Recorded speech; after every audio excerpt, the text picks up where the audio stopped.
Hi everyone, today we're going to talk about low inertia powertrain.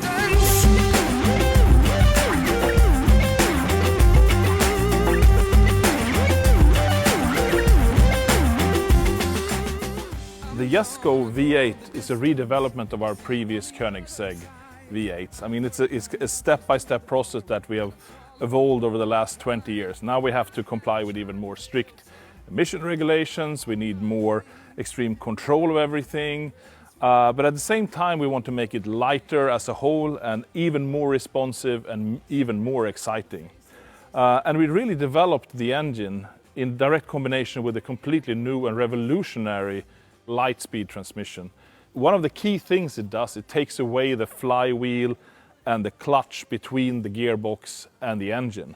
What that means is we have much less inertia in combination with the much lighter engine components. And the actual clutches are inside the gearbox for each gear pair, and they're very, very small. They're about this size, so they have extremely low inertia when they're engaged. And when they're open, of course, even less so. This enables us to have this super amazing response of the engine. And we're going to show you today this in numbers, how many RPMs we can accelerate per second from hitting the throttle. That is really the response. The better number you can get there, the more control you can have over the car, the more directly it reacts to your inputs. And also it means you can shift faster, because even if you have a super fast shifting gearbox, if you have a lot of inertia and slow response in your engine, it won't react so quickly between the gear changes and will slow that process down.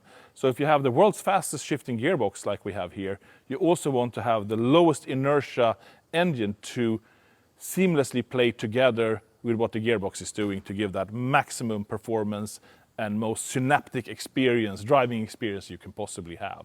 So follow me around, I'll show you what's going on.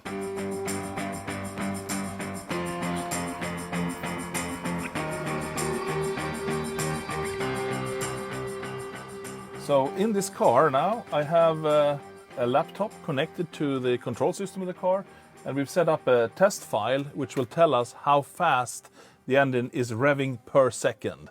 So let's have a go.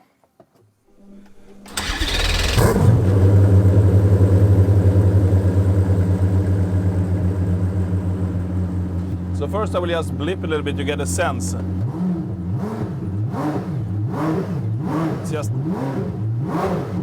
amazingly responsive. And now I activate the log here and let just the engine settle in. And here we go.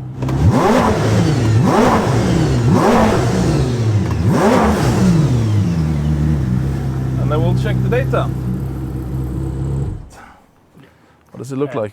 I took a look at the logs and calculated the average engine acceleration. So we're going from full idle to 7,800 RPM in 213 milliseconds, and that's an average of 31,700 Wow. RPM per second over the whole range. That's crazy. That the engine That's the performs. fastest production revving engine I've ever heard That's the insane. Most responsive engine. in the world for production car, right? And if you that includes kind of the initial ramp from idle. As soon as you get going, it is much Exactly. faster per It's second. Sitting still, yeah, we've seen peaks to 46,000. 46,000 in peak acceleration.